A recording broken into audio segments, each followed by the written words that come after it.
Ecclesiastes 11:1 says, "Cast thy bread upon the waters, for thou shalt find it after many days." Cast your bread upon the waters, for thou shalt find it after many days. Now, he's not really speaking of take a hunk of biscuit or cornbread or light bread and throw it on the water and then it will come back to you, because that would just slowly dissolve and you would have some happy minnows. But what he's talking about is cast something of your bread. We have bread we can give. We can give encouragement. We can help people with their work. We can give some of our offerings. We can give of our time, our love, our care. Cast that on the waters and it'll come back to you.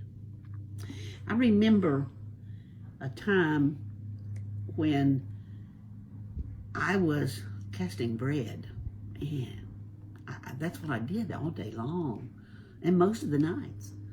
I was a principal at a school and always casting bread all day long out to the kids, especially to anybody I met, teacher, staff. But I never thought anything about it coming back. I was just thinking, I've taken this job and I need to do the best job I can. At the same time, I was pastor. And at this particular time that I'm talking about, I was also going to school to finish some of my degrees. I was still already a wife and a mother. I was literally doing what too many of you do. I was burning the candle at both ends and trying to figure out how to light the middle. And it was not good. But in the midst of that hard year, I had a very, very good friend that was dying. And they had no spouse. And the family, there was just two of them. And my friend was critical. And it just finally got until the two people who were helping take care were simply worn out. And I said, "Do you need me to help?" And they said, "If you could take a night ever so often, Wilma."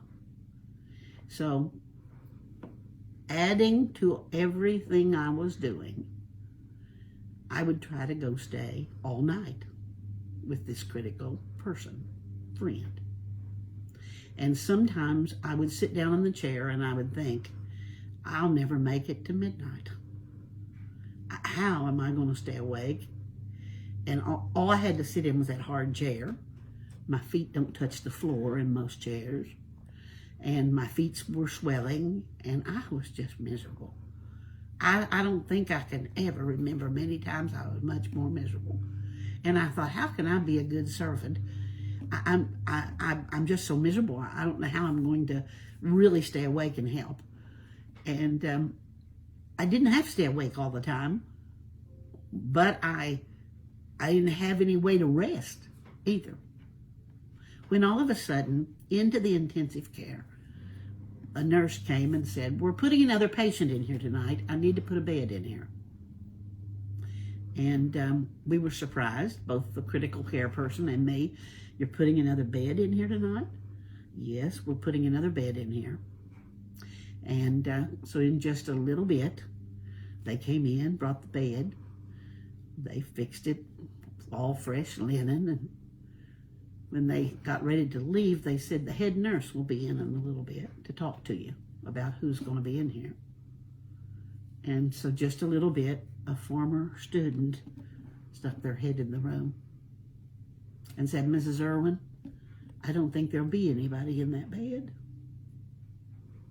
But if you got in there and rested when your patient was sleeping, I would rest a lot better.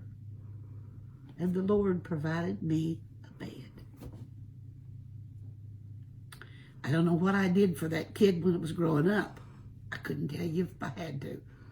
But somehow, casting bread into the life of that kid, years later, saw a pastor and teacher and friend in need they made it happen for me to sleep.